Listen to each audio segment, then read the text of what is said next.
Alright, China taking part 3. What I've been playing that's not Mass Effect. So basically, Theater Rhythm, I've been playing a ton of that game, and I'm still playing it since I talked about it last time. It's a really good game. I'm gonna actually do a off-camera video since you can't capture directly from it, or I don't know how to, or probably don't have the equipment, so it's like whatever, I'll just do an off-camera video showing like where I'm at in the game and like how I make progress. And I've gotten a good party right now because the RPG mechanics actually matter towards like once you get into it to like get to the through the Chaos Shrine and get the Dark Nodes completed. So I've got a good party. I'll show that setup.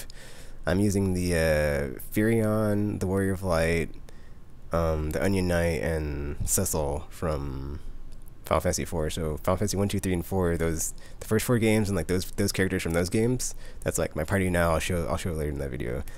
That probably should have been part 1, whatever. So yeah, I just remembered that. And that's what I've been playing. So yeah, it's still fun. I'd recommend it to like anybody that likes music games or Final Fantasy music and you want to play the music in a game. Because I wouldn't recommend it to like a Final Fantasy fan since it's not an RPG, it just has like very light RPG elements in a music game. And it's just like cool to check out for like a music game perspective because it's like its own different thing and it does cool stuff. So like, not all music games, but I think most music games probably have like charts that go from like top to bottom. But this goes like left to right, like Taiko Drum Master. So I guess those are like the 2 types. So it's like different in that regard, and there's other stuff that does different. Like the whole interface and like the mechanics and gameplay is pretty cool too, with like the stylus and like the whole different. So you have like taps, you have slides, and you have holds. So there's like the 3 different types of notes, and like as you progress in the game, like they get more complex and difficult. So it's like you have to like tap into a slide or slide into a tap or do that into a hold. It's really cool, but it works, so it's cool. It's fun. I like it. I enjoy it. I recommend it. I'm having a lot of fun playing it right now. Besides that, that's all I've been playing on handhelds because I still haven't started up Gungnir or Gungnir or however you say that game. It's $20 now, so you know, please like pick it up and like support Atlas because I love strategy RPGs. So you know, the more awesome niche games we can have, the better. I'll probably pick up that new Growlancer game off PSN too, even though I don't have like a. I still haven't played through that game, so actually I think I'm gonna like wait because Gungnir dropped in price like way fast after I bought it, so hopefully that happens with Growlancer too. And since I don't get like any bonus awesome stuff from like getting the physical copy or the PSN copy, I'll just like wait for the price drop, and I don't need it, so yeah. But besides that stuff on handhelds, 3DS I got past that part in Find Me 2 where I was stuck, so I got past that, and I got a ninja hood in one of the thingies I just went through, so I'm wearing that now on my Mii until I get something more awesome. So that's pretty much like the coolest thing I've seen so far in the game is like the ninja hood, or at least like that you can put on your Mii in the Find Me Plaza. So that was cool. But yeah, 3DS is all I've been playing. I haven't played too much PSP, so that does it for handhelds. I think I finished Dragon Quest V. I don't know if I ever said that, but I finished it. It was really, I enjoyed it a lot. It was pretty good. I enjoyed it like way more than 4. I'd say it's one of the best like JRPGs ever. It does a lot of cool stuff, but I can't talk about any of it because it's all spoilery. And like it's really cool because if you played 4, it has like it takes place in Zenithia again. So well, since like 4 and 5 are my first like Dragon Quest games, I'm not sure if they all take place in like that magical Zenithia like area or whatever. But like the continent is like different, but some of the locations are similar or the same. So it's like if you go there, you'll be like, oh, this is from that time in the last game. But it's not like important to have played through it before you play 5. So it's not mandatory, but it will help. Or it's not mandatory, but you'll have a better experience with the game because it's like, oh, that's so cool how they did that. But like 5 is just like it's like so good. It just like it's like rockets to the top. I'd say it's in my top 5 easily JRPGs of like ever. Just the stuff it does with like I can't talk about it, but it's really cool. I started 6 but I didn't get very far. I was like, I'm just gonna take a break from Dragon Quest because it's taking a long time to play through these, so I'm gonna enjoy some non-JRPGs before I come back to this. So yeah, that's the handheld front. And then Steam, I picked up a bunch of PC games, but I didn't play any of them, so I'm not gonna talk about any of them except for Quantum Conundrum. I played a bit. I didn't play very far, but I got to the part where you can shift the dimensions. That was pretty cool. I'm not gonna say it's like Portal. It's similar but completely different. It's hard to describe. Like the mechanics that you use, since it's in first person and it's a puzzle game, you still have like there's like stuff where you're trying to like do stuff in first person to solve a puzzle, but the mechanics you have at your disposal are completely different, and you have more like stuff to play around with. Where in Portal, okay, I guess that's not exactly true, but like where you start off, you have more compared to like where you start off in Portal 1 with like just the one portal. So that's pretty cool. I haven't got that far, so I can't see like how it progresses or how crazy it gets, but it seems like it's going to get that way. I got basically the part I stopped on was like the part where your uncle tells you that he has this cloning device and it smashes the window with the safe, but that's where I stopped playing. I'm enjoying it so far. I like the whole like beginning of like the story thing with like the whole how you're just like abandoned at your uncle's house and how he's like making these dramatic entrances and like telling it from his perspective, how it's probably like way more built up than it actually was. But I thought that's pretty cool. So yeah, besides that, I played a bit of Payday the Heist, the new No Mercy maps.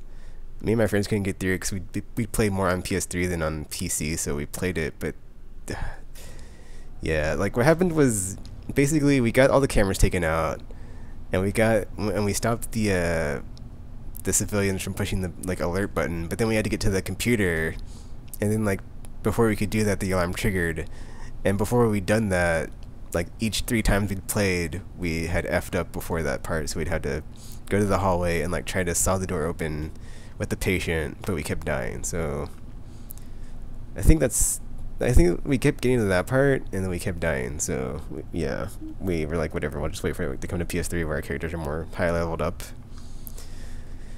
Well, there's that, and like it was like a time thing because we were playing late at night, and like it was like whatever, we'll just come back to playing some Pele later.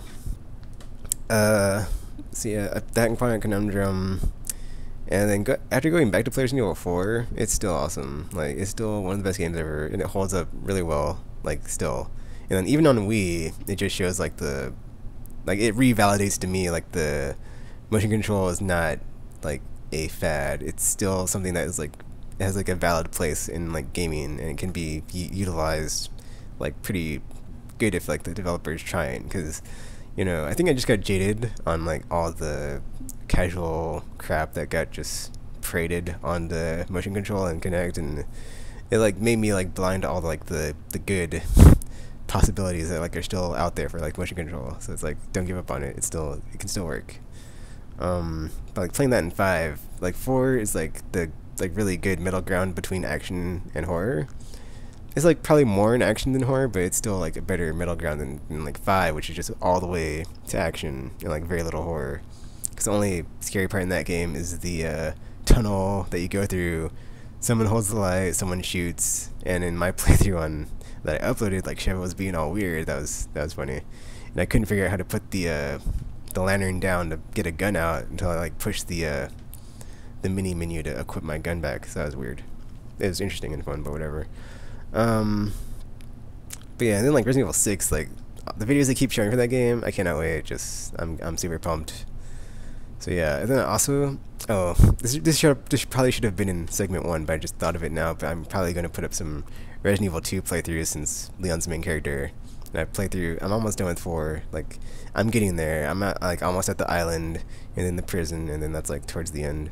And then 2 is not that long of a game, so I'll do, like, A scenario and B scenario for Leon, even though I think those aren't canon, the canon story, but whatever, so... or the canon storyline for, like, Resident Evil, so, whatever. I might go back and play through with Claire A and B, so... I don't know if I ever finished her B scenario. I probably did, I just don't remember, so, yeah. That game's fun. I like 2. Let's see. That's Resident Evil 4 and 5, right? Yeah, okay. So Splinter Cell Conviction, still awesome. Still an amazing predatory stealth experience.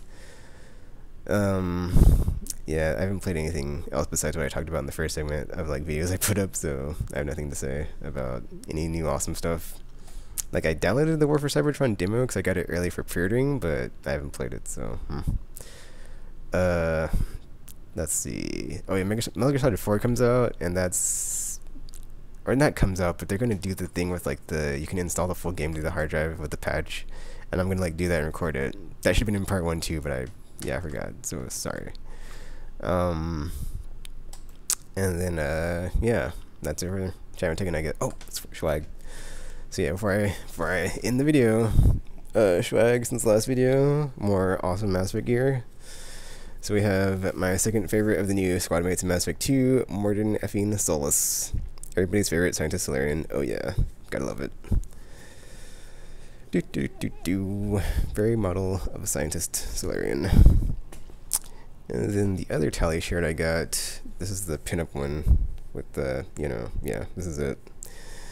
Doesn't say Keyless Ally on the back, but it doesn't make it less awesome.